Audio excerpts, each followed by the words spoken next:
Hi there. I'm DJ Waldow, and I'm turning 50 on February 23rd, 2026. So, over the next 50 days, I am sharing one thing that I have learned, one lesson, one takeaway, something that I've learned over the almost 50 years on this planet. Today's thing: give grace first.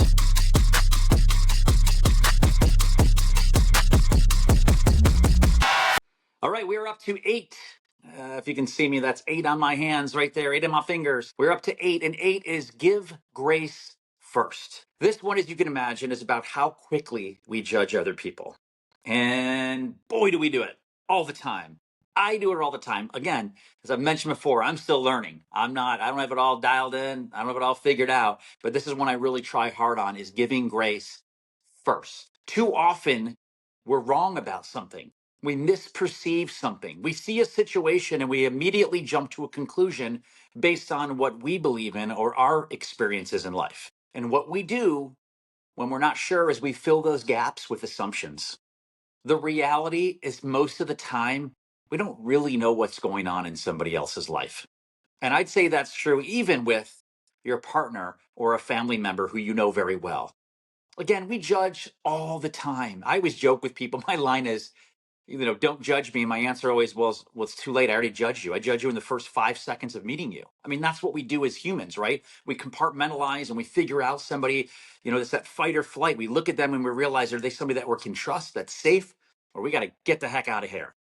So we judge people all the time and often immediately.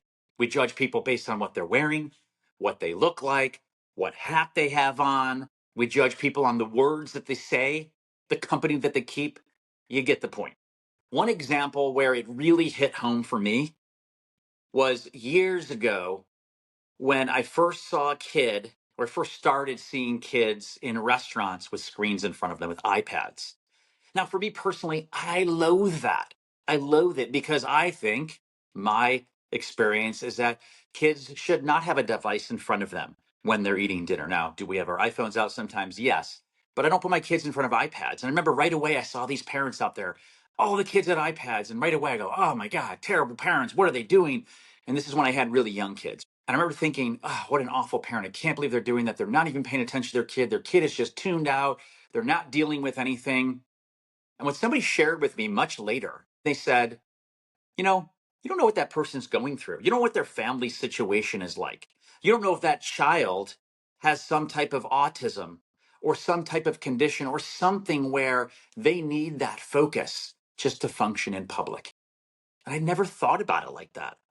Now, that's not everybody. I know some people throw their kids in front of a device because it is easier. But also, what you don't know is, what was their day like? What were they dealing with at home? And maybe this is just their moment to have by themselves.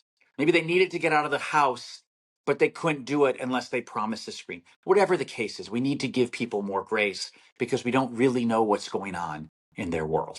Most often, we're making a judgment about people with zero information. Not a little bit of information, zero. We know nothing about their circumstances. This is also manifested in other ways for me. I remember a time where somebody was just being a jerk to me. A friend of mine was just being kind of mean, and I couldn't figure out what it was. And so I immediately kind of got defensive and got in that fight or flight, that fight stance. Later on, I learned their family dog had passed away. They had a reason to be upset. They had a reason to be short with me. And I felt awful, of course, and apologized and all the things. If instead I had just given them the grace, we would have moved on a lot faster. I do believe, I truly, truly, at my core, at my heart, believe this. Most people are good and most people are trying to do their best. That doesn't mean that everybody's good. A lot of bad people in the world, but most people have good intentions. Again, it doesn't excuse bad behavior, but it does mean that people are carrying stuff that you just don't know about. Everyone's circumstances are different. Everyone's background and upbringing and in the moment circumstances are different. We need to do a better job of giving people grace, giving them the benefit of the doubt in the moment. I'll end with one more story. One of my children, who shall remain nameless, came home from school one day, and I could just tell they were in a bad mood. They kind of lashed out at me. They lashed out at their siblings, which they do sometimes anyway. But I could just tell something was off. So instead of going in heavy and saying, "You can't talk to me like that," I just pulled them aside and I said, "Is everything okay?" Of course, they clammed up at first and didn't say a word. And then finally they said, "I just had a really crappy day at school today." I gave them the grace, and giving them that grace meant that they opened up to me immediately. That grace created space. Grace created space. I'm a poet, and I don't even know it. If I had been angry at them, I would have shut them down. I never would have heard the story. When we assume the worst, anger escalates, stress increases, relationships fracture. When we lead with grace, conversations soften. People often open up. And I'll leave you with this. Giving grace is not about letting people off the hook. Giving grace is about keeping perspective. It's not being naive. It's not ignoring patterns. It's not tolerating bad behavior. It's not letting people walk all over you. And the reality is, you don't lose anything by starting with grace. You can always adjust later. Assume good intent first, adjust with new information. All right, that's it. Whew. That was a little bit of a deeper one, I feel like. Hope everybody's okay and still with me. That was thing number 8, numero 8, ocho. Give grace first. If you like this tip, if it resonated, share it with somebody. Or if you know somebody that needs to hear this, share it with them.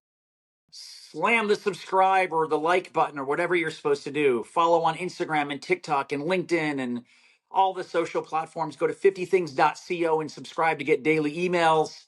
You can also follow along if you don't want to see my face. You can just listen to the audio on Spotify or on Apple Podcasts. Until tomorrow, thank you.